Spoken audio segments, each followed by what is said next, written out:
The ancient battlefield lay silent beneath a sky, choked with smoke as the ground carried the weight of men who had waited through the night, listening to their own breath and the distant wind moving across broken armor. Every warrior standing there understood that survival was never granted by chance, but earned long before steel ever touched steel. They felt the pressure inside their bodies, a restrained force sharpened through discipline and stillness rather than indulgence. In that quiet hour, before chaos returned, each man faced himself, stripped of distraction, with nothing but thought, memory, and resolve. Those who had learned restraint stood differently, grounded and composed as if rooted into the earth itself, while others shifted restlessly, leaking focus through fear and desire. The battlefield was not merely a place of death, but a mirror revealing which men had mastered their inner world before attempting to conquer the outer one. The night before battle was treated with reverence, not celebration, because indulgence scattered energy, and scattered energy weakened judgment. These men had learned through loss that desire drained clarity, and clarity was life itself, when confusion ruled the field. They denied themselves comfort, not as punishment, but as preparation, storing vitality, like a weapon sharpened through patience. Sleep arrived unevenly, bringing heavy dreams filled with collapsing ground, rushing shadows, and heat rising from unseen depths. These visions were accepted as necessary trials because the mind, when denied escape, begins to surface what has long been buried. Fear, regret, longing, and instinct all rose together, demanding acknowledgement. Those who endured did not resist the dreams but allowed them to pass through, understanding that the disturbance was part of alignment rather than a sign of weakness. When dawn finally arrived, the men who had practiced restraint moved with an unsettling calm that required no effort. Their breath remained steady, their awareness expansive, and their presence carried weight without noise. Others sensed it immediately, unable to explain why certain figures felt dangerous without aggression. In the clash that followed, the disciplined moved with precision, not haste, reacting less and choosing more. Victory did not belong to the strongest, but to those whose energy had been preserved and directed. When the battlefield fell silent again, the survivors carried a lesson deeper than any wound, that mastery begins within and is tested without mercy when pressure arrives. Time erased the scars from the land, but never erased the law governing human strength. Generations later, men no longer stood behind shields, yet fought the same war, invisibly through distraction, excess, and constant release. Energy now spilled daily through habit, leaving the mind restless and the body dulled beneath endless stimulation. Purpose fractured, as attention scattered, and men mistook indulgence for freedom, while feeling increasingly hollow. The battlefield had not vanished, it had migrated inward, where few were taught to look. The war no longer demanded blood, but discipline, and most men surrendered, without ever realizing a fight was taking place. When a man chooses retention, the body resists first because it has grown accustomed to constant discharge. Pressure builds through restlessness, agitation, and disturbed sleep as the system reorganizes itself. Dreams intensify, growing vivid, dark, and emotionally charged because the subconscious finally has space to speak without sedation. Old urges resurface, memories reappear, and instincts demand recognition. Many misinterpret this phase, believing something is wrong when discomfort emerges.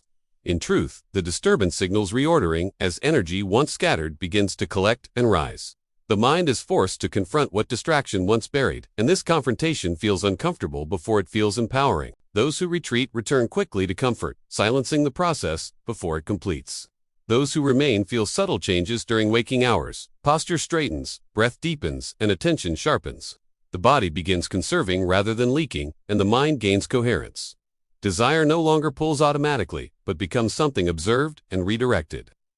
The dreams continue for a time, serving as a cleansing fire burning through accumulated tension and confusion. Gradually, they soften, losing violence and urgency, replaced by deep, heavy silence.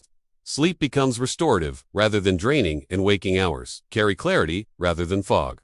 As retention continues, intention replaces impulse, and action becomes deliberate.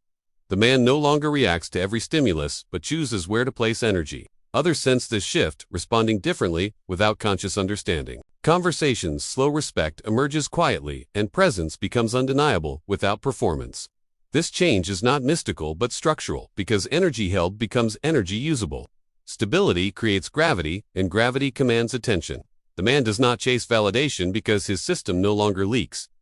Modern environments thrive on distraction because distraction weakens resistance. A man who retains becomes difficult to steer, manipulate, or pacify. Systems built on impulse lose influence over him because his decisions no longer originate from hunger.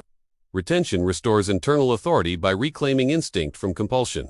Desire transforms from a force that commands into fuel that serves.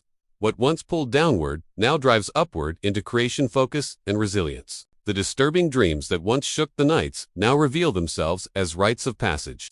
They marked the crossing from leakage to containment, from fragmentation to coherence. Each vision endured stripped another layer of weakness, exposing clarity beneath.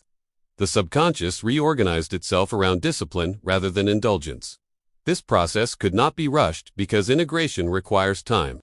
Those who trusted it emerged with calm strength rooted in self-command. The man begins to recognize patterns, previously invisible, understanding how much of society operates by stimulating desire rather than cultivating purpose.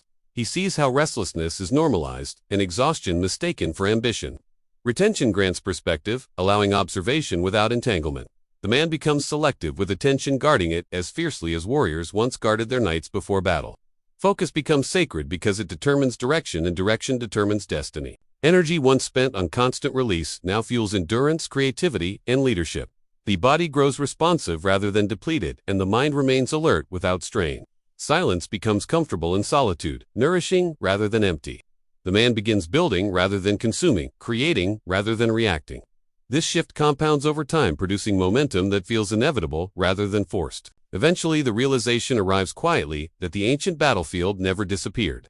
It exists wherever a man faces his own impulses without escape. Every resisted urge becomes a victory unseen, and every endured dream becomes a layer shed. Mastery reveals itself not through domination of others, but through command of self. The man no longer seeks control externally because it has been established internally. Retention proves itself not as denial, but as alignment. The force that once scattered life now consolidates it. Discipline sharpens rather than suppresses, and desire becomes a tool rather than a master. The man walks forward, grounded, focused, and composed, carrying an inner stillness that cannot be shaken easily.